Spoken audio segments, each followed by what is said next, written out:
साबित कर दिया है। Bureau report, time news.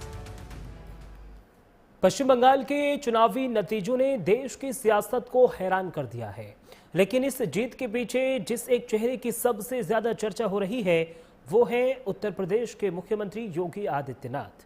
Bengal के रण में सीएम योगी का स्ट्राइक रेट 100% के करीब रहा है। जहां जहां योगी के कदम पड़े वहां टीएमसी का किला ढह गया है। आखिर कैसे योगी आदित्यनाथ बंगाल में बीजेपी के लिए गेम चेंजर साबित हुए, देखिए हमारी इस खास रिपोर्ट में।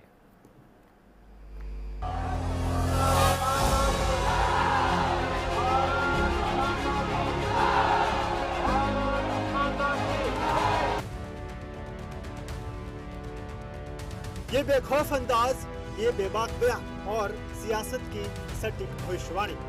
नाम योगी आदित्यनाथ है और जहां इनके कदम पड़ते हैं वहां बीजेपी की जीत का सूर्योदय होना तय माना जाता है। बंगाल के चुनाव नतीजों ने ये साबित कर दिया है कि सीएम योगी जब बोलते हैं तो देश की जनता न सिर्फ उन्हें सुनती है बल्कि उस पर अमल भी करती है। बंगाल की धरती को हमें काबा की धरती नहीं बनने देना है। बंगाल की धरती तो काली की धरती रहेगी, मां काली की धरती, मां दुर्गा की धरती रहेगी, वंदे मातरम की धरती रहेगी और हर हर महादेव का गूंज इस धरा से लगातार चलना चाहिए। और यही आह्वान करने के लिए आज मैं आपके पास आया हूं। भारतीय जनता पार्टी ने श्री नरेश राय को अपना प्रत्याशी बनाकर के आपके बीच उतारा है। आप नरेश राय को अपना आशीर्वाद देंगे?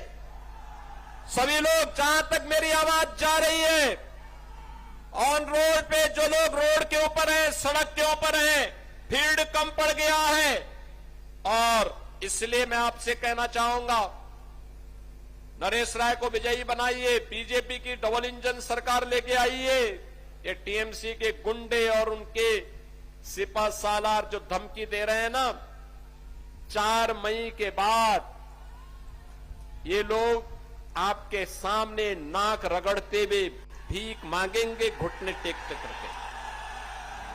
सीएम योगी के इस वादे पर बंगाल की जनता ने भी अपने भरोसे की मुहर लगा दी है। नतीजा ये हुआ कि सीएम योगी बंगाल में जहां जहां प्रचार करने गए वहां पर बीजेपी ने टीएमसी निस्तनाबूद कर दिया। योगी आदित्यनाथ ने पश्चिम बंगाल में 19 जनसभाएं और 3 रोड शो किया था, जिसमें से 18 सीटों पर बीजेपी प्रत्याशी निर्णायक बढ़त बनाए हुए हैं। सोनामुखी, नंदकुमार, कांथी दक्षिण और बाराबनी से बीजेपी आगे। रामपुर हाट, माथाभांगा, धूपगुड़ी, बांकुड़ा और पिंगला से बीजेपी आगे। जयपुर, जोरासांको, चकदहा, नवद्वीप और कटवा से बीजेपी आगे। बागदा, कल्याणी, दमदम, उदय नारायणपुर और राजरहाट गोपालपुर से बीजेपी आगे। बंगाल की ये वो सीटें हैं जहां पर सीएम योगी ने धुआंधार प्रचार किया था और इन सभी सीटों पर बीजेपी ने निर्णायक बढ़त बना ली है। बंगाल की जनता ने सीएम योगी का हार्ड हिंदुत्व की विचारधारा को अपना सहारा बना लिया। सीएम योगी ने न सिर्फ अपने सभी सभाओं में हिंदुत्व के मुद्दे को जोर शोर से उठाया, बल्कि मुस्लिम तुष्टीकरण की सियासत को भी खारिज कर दिया था।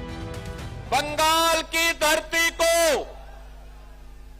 हमें काबा की धरती नहीं बनने देना है।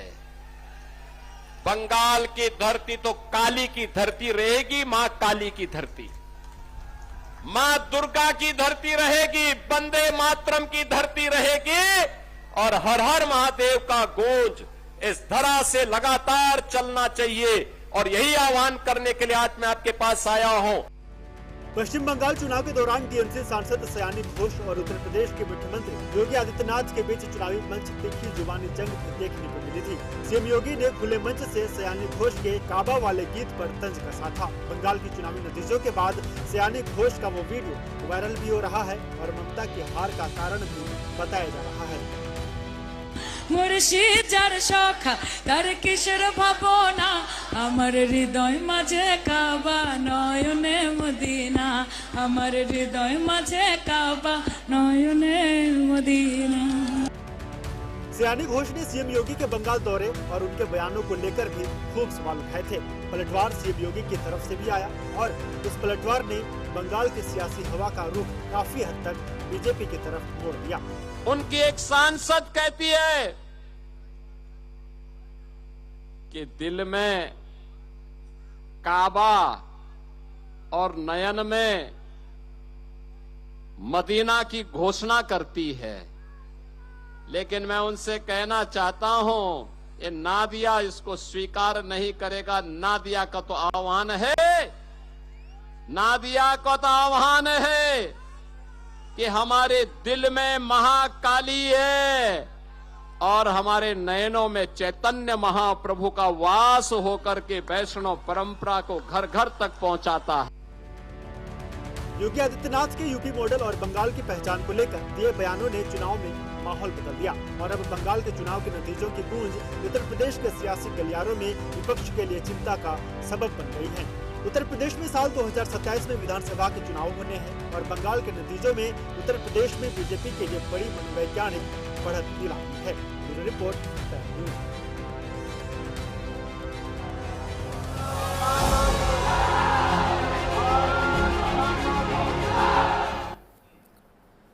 फिलहाल राष्ट्र प्रथम में मेरे साथ सिर्फ इतना ही। देश और दुनिया की तमाम बड़ी